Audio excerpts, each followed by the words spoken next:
Hi everyone, welcome to happy life YouTube channel. ఒక story చెప్పుకుందామా? రెండు చిన్ని పిచ్చుకలు, స్పారోస్, ఒక చెట్టు పైన ఉండేవి.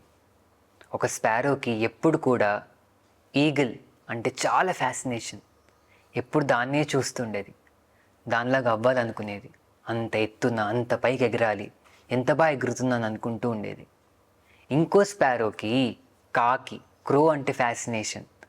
అది ఎక్కడికంటే అక్కడికి వెళ్ళిపోతుంది, మనుషుల దగ్గరికి వెళ్ళిపోతుంది, భోజనం వెతుక్కుంటుంది, ఎంత ధైర్యంగా ఉంటుంది, ఎంత బాగా అడాప్ట్ అవుతుందని అదంటే చాలా ఇష్టం. దానిలాగా అవ్వాలనుకునేది.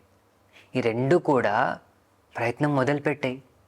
ఒకటేమో ఈగిల్లాగా పైకి ఎగరాలని చెప్పి ప్రయత్నం చేస్తూ ఉండేది, రోజు ప్రయత్నం చేసేది. కానీ అలసిపోయి దానివల్ల కాక కింద పడిపోతూ అమ్మ నా వల్ల కాదు అనుకునేది. ఇంకోటి కూడా అంతే, కాకిలాగా అవ్వాలని చెప్పి ఇళ్ళ దగ్గరికి వెళ్ళేది, భోజనం వెతుక్కోవడానికి వెళ్ళేది.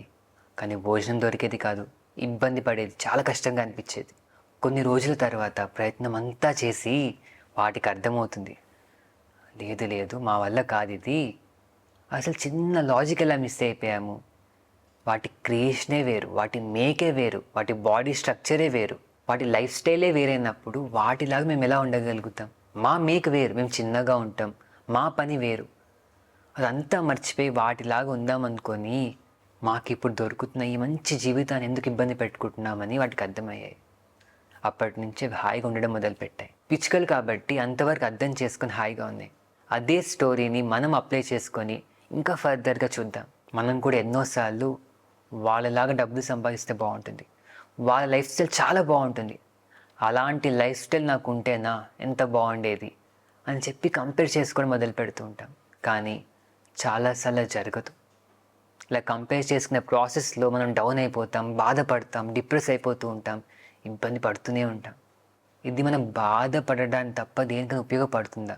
అలా అని చెప్పి నేను బాగానే ఉన్నాను కదా, లైఫ్ హాయిగా ఉందని చెప్పి ఆగిపోతే అది కరెక్ట్ కాదు. మనం ఎప్పటికప్పుడు బెటర్ అవ్వాలి. మనకు అవకాశం ఉంది, ఆ స్కోప్ ఉంది. కంపారిజన్ పెట్టుకుందాం, మనతో మనమే పెట్టుకుందాం. Because we all are unique. మనకంటూ ఒక ఒరిజినాలిటీ ఉంది, దానిపైన ఫోకస్ చేసుకొని నిన్నటి నాతో ఈరోజు నన్ను పోల్చుకొని ఎలా బెటర్ అవ్వచ్చు, ఎలా బాగుపడవచ్చు, దాని మీద ఫోకస్ చేస్తే ఎంత హాయిగా ఉండొచ్చు.